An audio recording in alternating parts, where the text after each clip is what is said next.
Hoy es jueves 24 de abril de 2025 y estas son las noticias.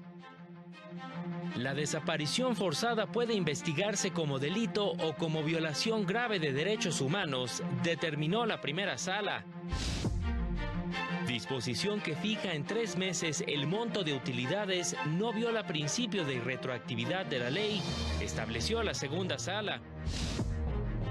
La Corte oficializó que recursos de fideicomisos fueron transferidos a la Tesorería de la Federación. La capital del país cumple 18 años como la primera entidad en permitir la interrupción legal del embarazo. Hola, ¿qué tal? ¿Cómo le va? Qué gusto saludarle. Muy buenas tardes, bienvenido, bienvenida a la información jurídica más importante. Soy Oscar González y a nombre de todo este equipo de trabajo les saludamos con mucho gusto a Osiris Rostro en la interpretación en lengua de señas mexicana, transmitiendo como siempre totalmente en vivo y en directo desde la capital de la República Mexicana. Vámonos con todas las noticias. La primera sala de la Corte estableció un criterio sobre desaparición forzada como violación a derechos humanos y los elementos para la reparación del daño. La primera sala estableció que el delito de desaparición forzada puede analizarse a partir de una doble vertiente, como delito o como violación grave a derechos humanos. En el primer caso debe realizarse una investigación cuyo fin sea identificar a los responsables, a fin de que se siga un proceso penal en su contra, en el que se les aplique la sanción proporcional a la magnitud del delito, para lo cual tendrá que seguirse un estándar probatorio alto. Como violación grave a derechos humanos, existe la obligación de buscar a la persona desaparecida con toda la fuerza institucional disponible y determinar la responsabilidad estatal frente a esta violación, a fin de garantizar el derecho a la verdad y a la reparación del daño de los familiares, caso en el que debe atenderse un estándar atenuado para su acreditación. Si la desaparición se procesa como delito, la responsabilidad recae en el individuo que cometió el delito, caso en que el Ministerio Público debe acreditar la responsabilidad del imputado. Mientras que si se investiga como violación grave de derechos humanos, el estudio conlleva a la determinación de la responsabilidad de un ente estatal, mas no a la responsabilidad penal de un individuo en lo particular, lo que implica garantizar la búsqueda y localización inmediata de la persona, así como los derechos a la verdad y reparación del daño de los familiares, para lo cual basta con indicios y pruebas indirectas que permitan hacer inferencias probatorias a fin de determinar la violación a los derechos humanos de la persona desaparecida y de sus familiares. Con información de José Luis Guerra García para el canal del Poder Judicial de la Federación. La segunda sala de la Corte estableció que el artículo 127, fracción octava de la Ley Federal del Trabajo no viola el principio de irretroactividad de la ley ni el derecho de los trabajadores a participar en las utilidades de la empresa. Explicó que se viola el principio de irretroactividad cuando la norma modifica derechos adquiridos o supuestos jurídicos y sus consecuencias, si se registraron durante la vigencia de la ley, pero no cuando está frente a expectativas de derecho. Explica que el límite de 3 meses de salario como tope para el reparto de utilidades no es absoluto, ya que admite tomar en cuenta el promedio de la cantidad entregada al trabajador en los últimos 3 años. Esto con el fin de que se aplique la que más favorezca al trabajador. En consecuencia, la disposición no es contraria al artículo 123 constitucional, que garantiza al trabajador participar en las utilidades de la empresa para la que laboró.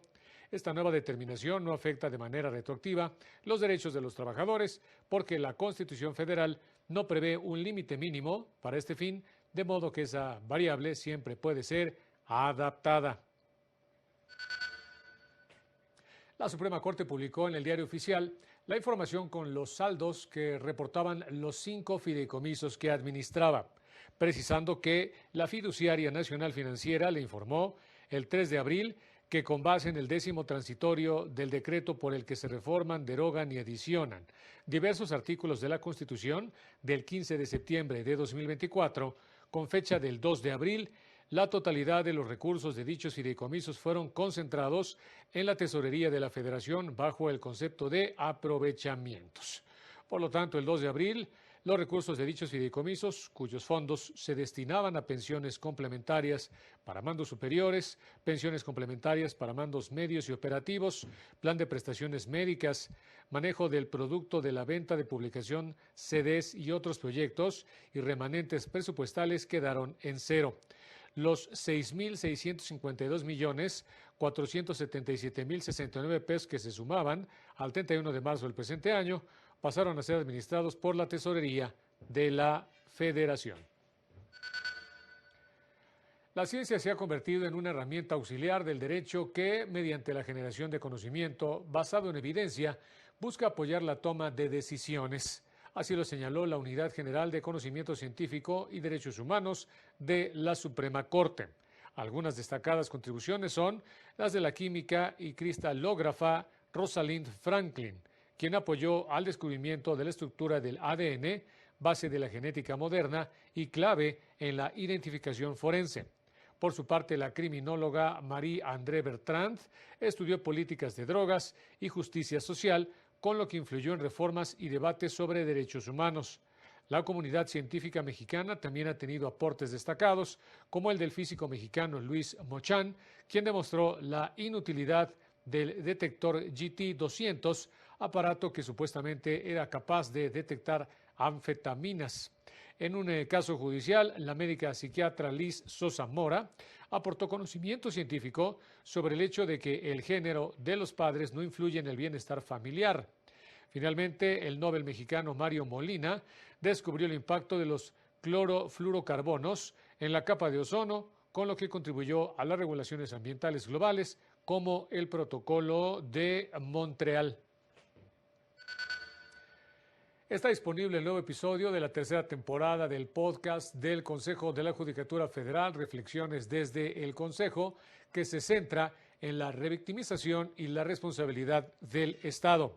La magistrada de circuito Julia María del Carmen García González analiza las obligaciones del Estado frente a las víctimas de un delito y explica cuándo se incurre en revictimización.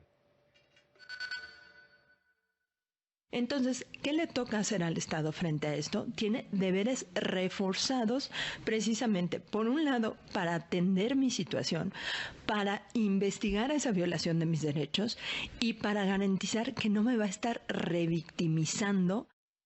Esta y otras entregas del podcast Reflexiones desde el Consejo en YouTube y Spotify. El Instituto Federal de Defensoría Pública lamentó el fallecimiento de una mujer de nacionalidad colombiana, privada de la libertad, en el Centro Federal de Readaptación Social Femenil 16, ubicado en Coatlán del Río, Morelos. Con este caso suman 3 decesos al interior del penal, en lo que va de la actual administración federal, y 23 fallecimientos en total desde 2021. Exige la implementación de medidas integrales para evitar más muertes al interior del penal, entre ellas la creación de una mesa técnica de colaboración interinstitucional para atender de forma integral y conjunta acciones relacionadas con las condiciones de las mujeres privadas de la libertad. Vámonos a corte, regresamos con más, no se vaya.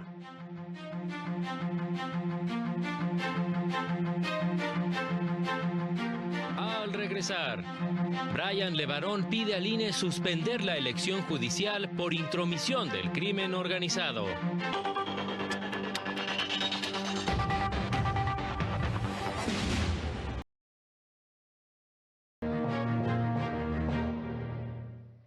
Vámonos ahora con mi compañera Laura Murillo, quien siguió las actividades que realizaron diversas organizaciones de mujeres para conmemorar el 18 aniversario de la despenalización del aborto en la capital del país. Adelante, Laura, buenas tardes. ¿Qué tal? Efectivamente, nos encontramos justamente enfrente de la glorieta del Ángel de la Independencia, en donde organizaciones feministas se reunieron para conmemorar los 18 años del aborto legal en la Ciudad de México. Con distintivos en color verde, las integrantes de los colectivos encendieron 18 bengalas como símbolo de los 18 años del aborto legal en la capital del país. De esta manera fue que se llevó a cabo el acto simbólico.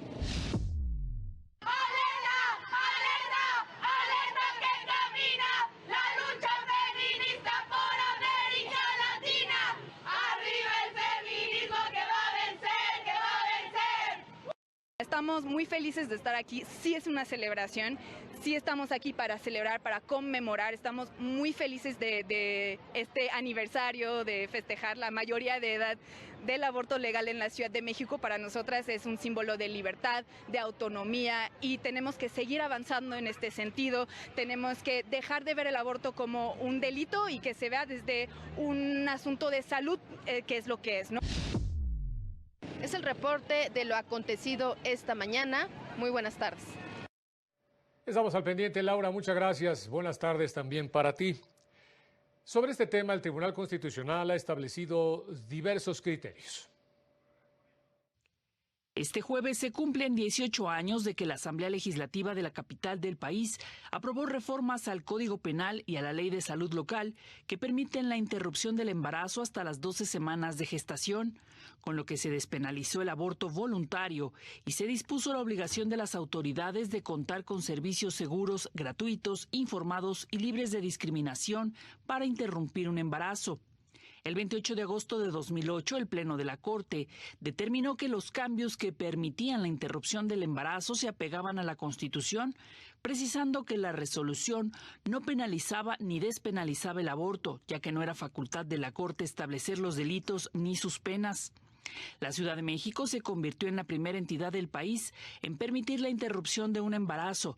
Tuvieron que pasar 10 años para que el resto de las entidades comenzaran a caminar en la misma dirección. En septiembre de 2021, el máximo tribunal declaró inconstitucional la criminalización absoluta del aborto y se pronunció a favor de garantizar el derecho de las mujeres y personas gestantes a decidir si enfrentan consecuencias penales. Al resolver la acción en constitucionalidad 54/2018, determinó que las instituciones de salud deben contar con personal suficiente para garantizar el derecho a interrumpir un embarazo y que la objeción de conciencia no puede invocarse cuando la vida o salud de la persona usuaria está en riesgo.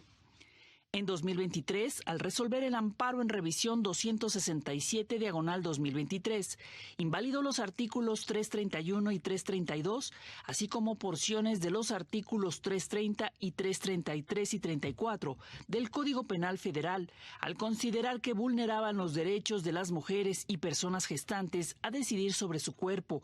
Además, indicó que las instituciones federales de salud tienen la obligación de proporcionar servicios para interrumpir un embarazo y los estados deben modificar sus códigos penales en la materia.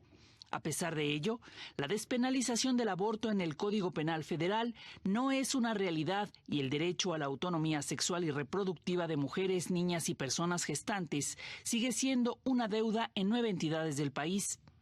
De 2007 a 2024 se han realizado 277.268 interrupciones de embarazos en hospitales públicos de la capital del país, de las cuales 68% corresponden a habitantes de la Ciudad de México, 28% del Estado de México y 4% de otras entidades.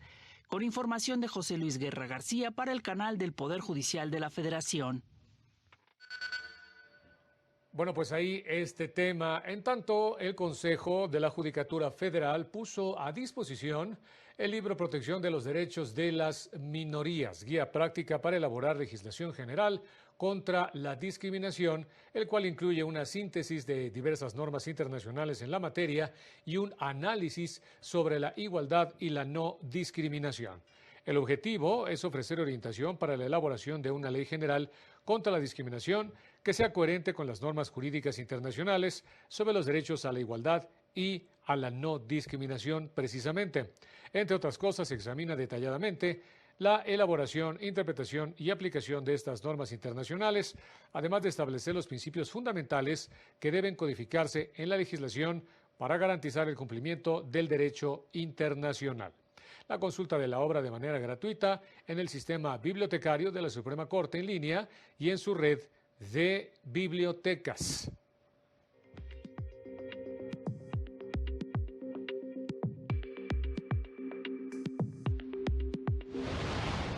A partir de esta semana, los juzgados civiles primero, segundo y tercero, así como los juzgados familiares primero y segundo del Partido Judicial de Ensenada, se suman a la Central de Actuarios para reducir tiempos en los procedimientos y garantizar una mayor transparencia. El Poder Judicial de Guerrero cuenta con cámaras GESEL en los centros de convivencia familiar supervisada, espacios adecuados a las necesidades de niñas, niños y adolescentes que pasan por un proceso familiar.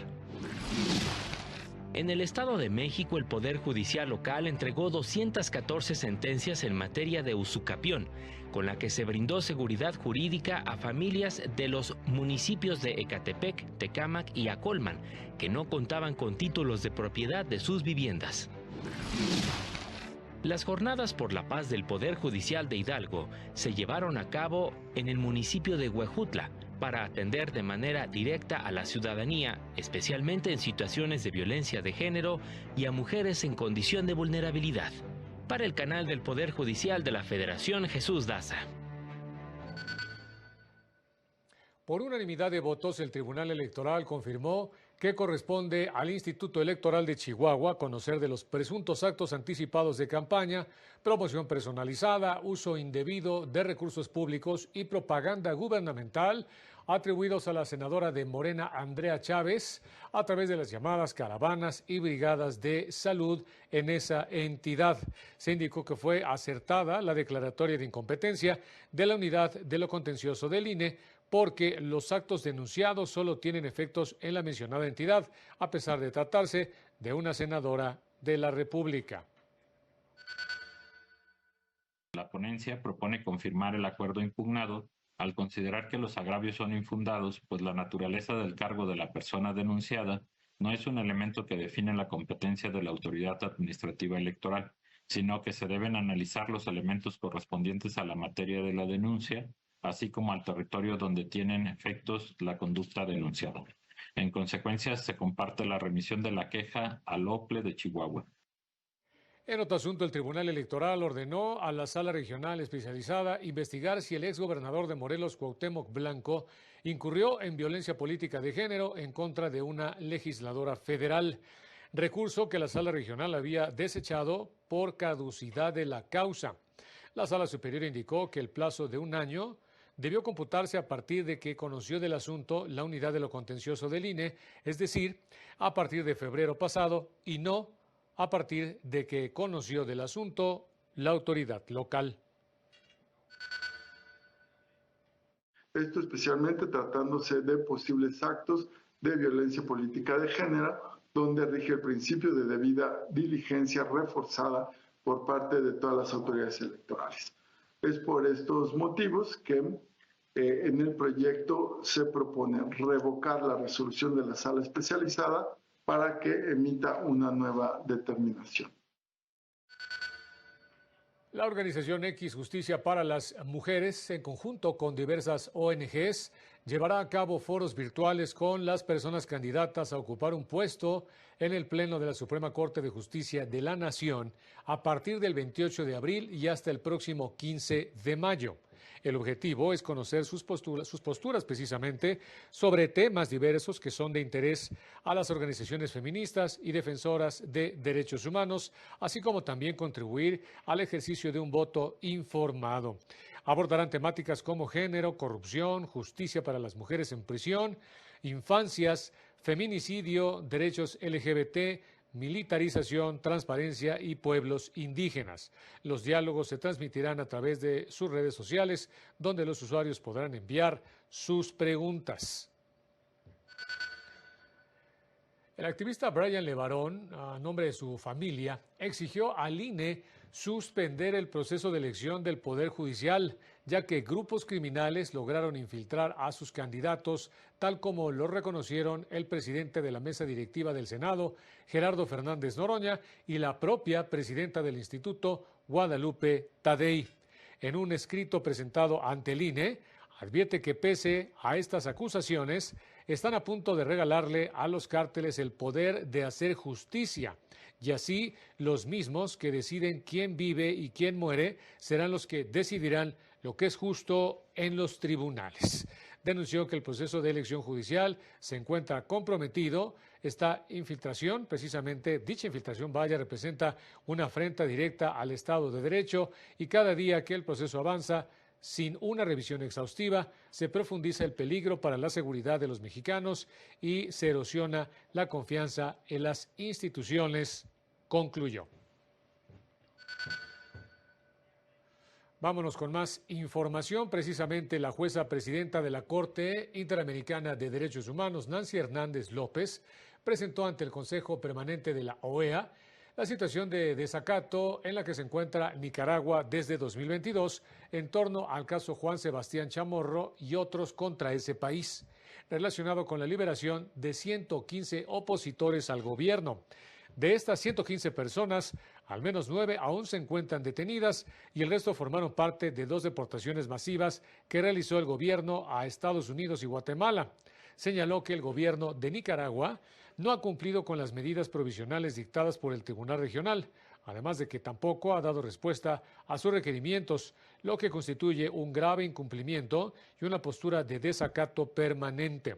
Advirtió que ello deja en una situación de desprotección absoluta a los presos políticos, por lo que pide a la OEA que dé seguimiento a esta situación y exija al Estado nicaragüense el cumplimiento de lo ordenado por la Corte.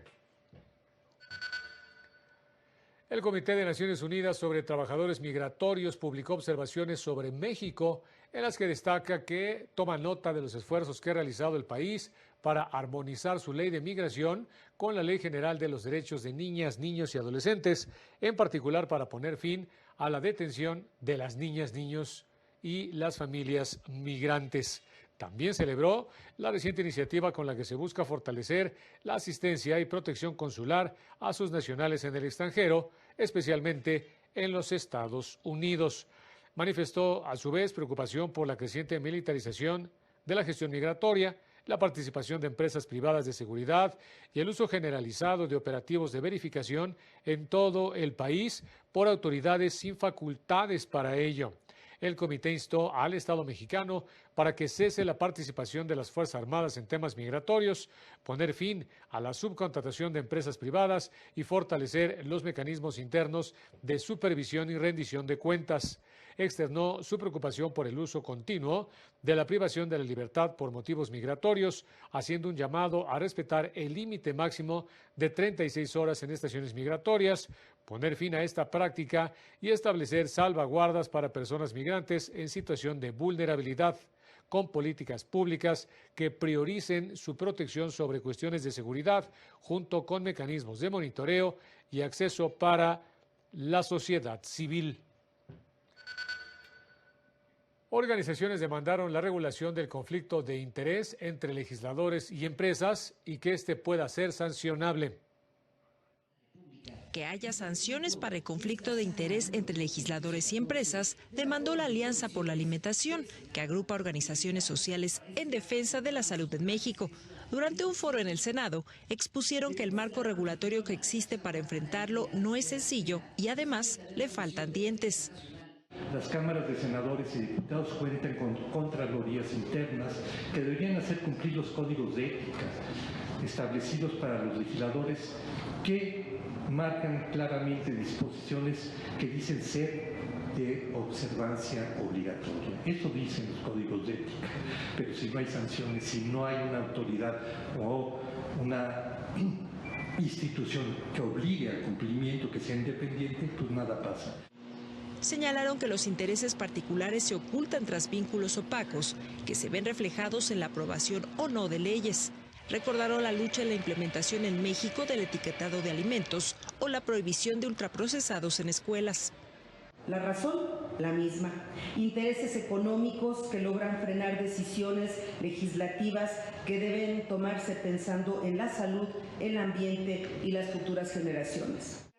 Denunciaron que el cabildeo se realiza incluso en los pasillos legislativos, por lo que no es suficiente la declaración de conflicto de interés que busca evitar que personas servidoras públicas estén vinculadas con empresas.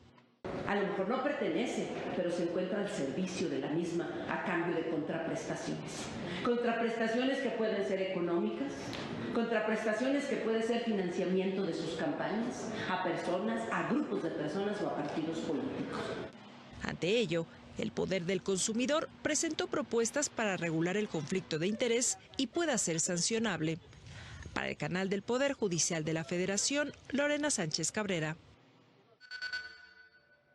Roger Bartra, escritor, antropólogo y sociólogo, presentó su obra Ecos de la Melancolía, un viaje musical.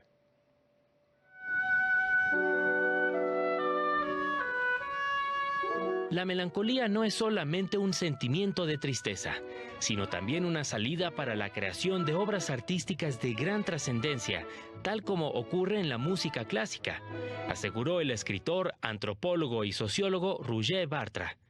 Al presentar su obra Ecos de la Melancolía, un viaje musical, señaló que se trata de una recopilación de más de 50 compositores que utilizan la palabra melancolía en sus composiciones, las cuales, aunque se pudiera pensar que tienen una secuencia musical triste, lenta y pesada, los descubrimientos son muy variados. Beethoven tiene un último movimiento del último cuarteto del Opus 18 que se llama La Malinconía en italiano. Y él quiso que se supiese eso, a pesar de que en cierta medida era evidente, pero en este caso lo enfatizó, porque en una tradición que ya existía antes, hay una especie de dualismo. En esa pieza empieza con algo tremendamente triste, con bajos, realmente pero lo combina con la manía. De repente se interrumpe esa melancolía y empieza una danza frenética, no alegre, frenética, de maniático. Destacó la importancia que tiene la música instrumental en nuestras vidas, pues es un medio que no requiere traducción para viajar alrededor del mundo. Y si bien su interpretación depende de quien la escuche, la obra de las y los compositores del pasado y del presente logra, de alguna forma, despertar fuertes emociones en la audiencia, consolidándose como una de las bellas artes. Se supone que la música debe curar enfermedades. Esa es una antigua tradición también. La música, sobre todo la música alegre, está pensada para curar la depresión, digamos, hoy diríamos, para curar la melancolía. Pero, ¿para qué sirve entonces la música melancólica? La presentación de Ecos de la Melancolía, un viaje musical, se llevó a cabo en el marco del Festival Sant Jordi 2025, Fiesta del Libro y de la Rosa, impulsado por la Delegación de Cataluña en México, que tendrá diversas actividades literarias y culturales este fin de semana.